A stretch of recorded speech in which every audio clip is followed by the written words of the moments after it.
Okay, there seems to be a bit of glass on the floor. There are shards of glass scattered on the floor, around the chair Ugami is sitting in. The glass is red, and look at this. That's the neck of a bottle, and there's the bottom of one. So basically that means these shards used to be a glass bottle. There's something else on the floor next to the glass. A small figure, just small enough to fit in the palm of my hand. A Monokuma figure. Yay! 2 ammos for the price of 1. There are 4 red bottles lined up on the cabinet. Each of the bottles has a Monokuma figure inside. How the heck did the figures get inside those bottles anyway? It's the same idea as an impossible bottle. Huh? When you put something, say a model sailboat, into a bottle with a mouth smaller than the object. You've never seen anything like that before? Oh, I think I have. This is the Monokuma version. We can call them Monokuma bottles. Yay! So I'm slowly starting to piece things together. The Monokuma bottles on the cabinet. The Monokuma figure on the floor. The red fragments of glass on the floor that I suspect used to be a bottle. Putting 2 and 2 together, it looks like Ugami was hit over the head with one of these Monokuma bottles. At least, that's what the Monokuma figure on the floor suggests. Oops, wrong button. In other words, it's very well possible the murder weapon was a Monokuma bottle. There's blood over there, but I can't seem to aim at it. Hey, come on! There's a pool of blood on the floor in front of the magazine rack. While I'm sure it must be Ugami's blood, something feels off about it. Why is it so far away from the body? Yeah. Anything on the magazine rack? It's a magazine rack. There are all different kinds of magazines here. Okay. There's something on the floor. It looks like a wrapper of some sort. Hey, that's... Do you recognize this, Asahina? Well, yeah, I gave it to her. That's a candy wrapper. You remember how mad Sakura was when Genocider scratched me up? Well, to try to calm her down, I gave her some right after we left the infirmary. The wrapper, from the candy you gave Ugami. The candy had been in the dormitory storeroom. I loved it so much that as soon as the storeroom opened, I took the whole box back to my room. So no one else could have gotten any. You like it that much? I wanted Sakura to taste it too, which is why I gave her some. But now she'll never taste it again. Asahina. Okay, that's... let's examine the body. Okay, Ugami spent her last breath here, slumped forward on this couch. As for Gall, she was struck over the head. Normally you expect that to be the cause of death, but the Monokuma file also mentioned she had vomited blood.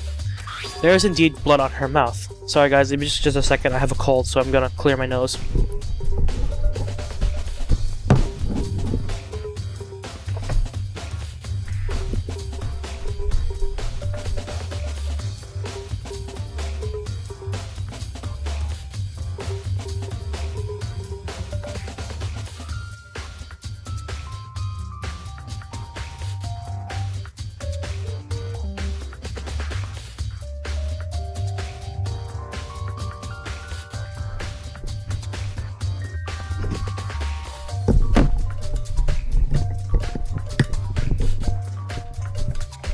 Alright guys, I'm back, sorry about that. I don't think I know you guys well enough to just blow my nose into the mic, so if I'm sick like that, I'm probably just gonna do it off camera.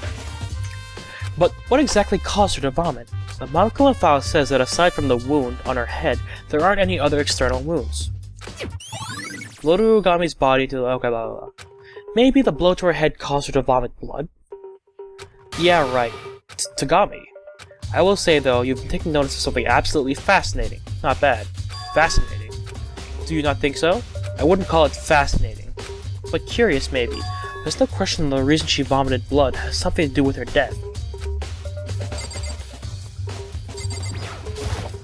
I already know who did it.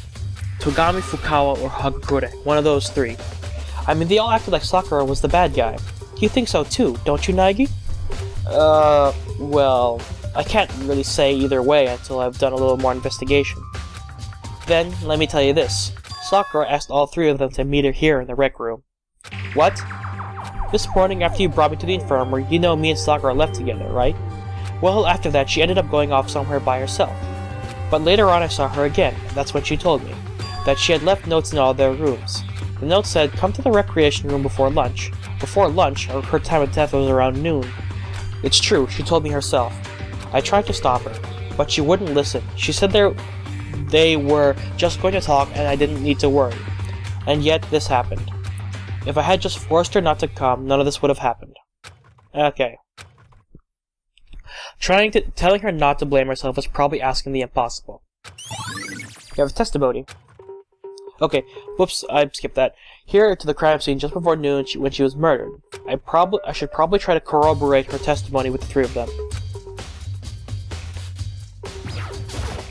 I'm surprised someone even managed to kill Ugami. She's certainly not the kind of person who would go down easily. It most definitely would not have been easy. She was a super duper high school fighter. Both her and her body and spirit were extremely tenacious. So how did the culprit manage to kill her? Or could they have at all? Maybe they caught her by surprise. Taking her by surprise is probably the only way you could kill her. Okay, you have nothing to say to me. What do you want? Don't get in my way. I got a question for you, Takami. Make it fast. Is it true that you received an invitation from Ugami to come to the rec room? Ah, so you know about that. That it's true? Yes, a note to that effect was left under my bedroom door. But who the hell would be stupid enough to just waltz on in and let the monster kill them? You didn't go? Of course not. I tore the note up and threw it away. I made no contact with Ugami whatsoever today. He says he didn't come to the rec room, but is he telling the truth? I don't have any evidence to claim otherwise, though, so I just have to believe him for now. If you're done, then get out of my sight. Yeah, thanks. Little Togami's testimony to Electro ID. You can find it in the... Okay, I keep forgetting I don't need to read everything. Okay, there's just that bit of glass on the floor next to the protein shake. Prodolmin X. What's that? There's a plastic container on the floor near the rec room door. It looks like a bottle of protein. It's empty, too. It was probably Ugami. She was always drinking protein.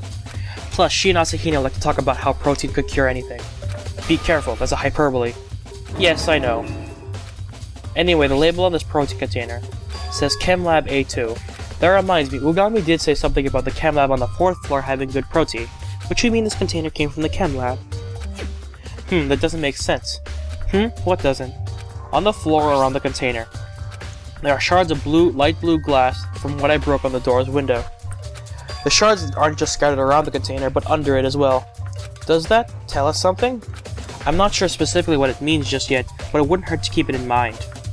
I'm guessing it'll turn out to be a very important clue. A very important clue? What does she mean by that? I'm trying to think of what that could be. Could that mean that someone already had the bottle when they walked in to find the body and then dropped it there? Unknowingly?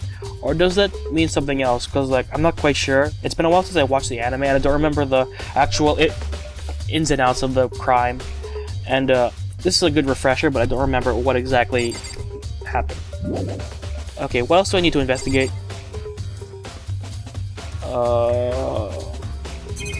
I investigated everything. Oh, the door, right, the door itself. Forgot about that. The door is the one and only entrance to the rec room. The door doesn't have a lock, and there's no trace of the handle having been removed. The one thing that sticks out is the broken glass. But that's my fault, since I broke it getting into the room. I also don't see any evidence of a string or any other kind of contraption having been used. Which means, there's nothing out of the ordinary about the door itself. And now the chair, I guess. Feels like that's the only other thing we can touch. The rec room door wouldn't open because the chair was shoved up against it, but I see no trace of any other sort of apparatus like string or a metal hook or anything. So there wasn't anything done to the chair itself. Having examined both the door and the chair, there's pretty much no question the door wouldn't open because the chair was wedged in front of it. The chair prevented the doorknob from turning, which in turn prevented the door from opening. And since neither the door nor the chair show any signs of having been modified in any way, the culprit couldn't have made the sealed room from the outside. It had to have been from the inside. Yeah, more ammo. Well, Nagi, have you gotten a good look at everything? Yeah, I think. At least a cursory look. Next are interviews. I'm on guard duty, so I can't go anywhere. So you're gonna go do it in my place. She's got this all planned out, doesn't she? Ever since we cleared the air between us, she's gotten a little pushy. Either way, she's right. We're gonna need to conduct some interviews. I need to see what the other two people Ogami summoned have to say about that. Okay, let's leave the room now. Let's go talk to the others. More than likely, the two of them are in the dorms. Oh, good. Fast travel. Running. Her room is right here. Yes, it is. I placed my finger on the bell. And after a short wait... Hello, Fukawa. What? Who is it? A wave of sour negative energy lurched out into the hall when Fukawa opened the door. What? What do you want? Fukawa, you're back to yourself again, and not genocider. Don't talk about her around me. You'll spoil my mood. And I was just about to enjoy myself. This is what enjoying herself looks like? Hey, is now a good time? I need to talk to you about something. After clicking her tongue loud enough for me to hear, Fukawa stepped out into the hallway. What? What is it? You said you needed to talk to me. Actually, I wanted to ask about the note you got from Ugami asking you to meet her in the rec room. What? Don't ask me. I don't know anything about that. Togami admitted to having gotten one. Huh? And your White Knight was also summoned? Ugh, slip of the tongue. Now it's completely obvious that I was summoned too. Yep, it kinda is. So you wanna tell me about that? Yes, I did see the note, but I didn't go to the rec room. I was too afraid to go. She says she didn't go, but is that really true? I don't have any evidence to claim otherwise, so I'll have to believe her for now. You've heard enough, yes? I'm going back to my room. And with that, Fukawa scurried back into her room. Got another testimony. And now for Hakukura. I did that on purpose for once. I placed my finger on the bell. And after a short wait... What's up, Nags? You need me for something? There's something I wanted to ask you, Hakukure. Ugami invited you to the rec room earlier. Oops. Where did you hear that? Bwah! Did you read my mind? Have you woken a secret ability, dude? Anywho, I'm not the only one she invited, dude. Ogre told me herself. It was both Koa and Togs. You talked about Ugami? When was this? Talk to Ugami, my bad. Well... When she invited me, dude. I thought she delivered notes to everyone. Yeah, the note. She gave it to me in person, dude, and that's when she told me. This story is obviously pretty fishy. So did you go to the rec room? Hell no, I didn't. Like I'd go see her. Something doesn't add up here. Last time I saw Ogre was when we brought Asahina down to the infirmary, dude. After that, I never saw her again. While I'm here, could you let me have a look at the note you were given? Note. Do I still have the note? Hagrid shoved his hand into his pocket. Sorry, man, I don't have it. It's gone. And then gave me a twitchy smile as he pulled it back out. When he did, something fell to the floor in front of me. Something from inside his pocket. Crap! He swept it up like a gust of wind, and shoved it back into his pocket. Trash, dude. Trash. Just some trash I forgot to throw out, dude. Trash. Anywho, Ogre invited me to the rec room. True as truth. I didn't go. So I'm out of here, dude. Not even giving me a chance to speak, he forcefully ended our conversation and fled to his room. He says it was just a piece of trash. But that wasn't just any trash, was it? Okay. Well, I've heard what Fukawa and Hakukura have to say, but what's next? It sounds like I'm gonna have to re-examine the crime scene, but in addition to that, I should probably also do some looking into the protein container I found in the rec room. As I recall, it came from the chem lab. Alright, well, what first? Let's go to the rec room first, because that's on the second floor. Or third floor. I don't know. I hate this walking mechanic. So, how's everyone doing today? Is everyone doing okay? You high school kids, you enjoying the last month or two of school? You college kids, has your semester ended already? Write your answer in the comments. Tell me how you're feeling. Tell me how life's going. Feel free to write that in the comments. Seriously, do that. I like comments. It helps me. Relate to you guys. Okay, go to the next floor. My bad. Okay, I was right. The rec room is on the third floor. My bad. There's the rec room.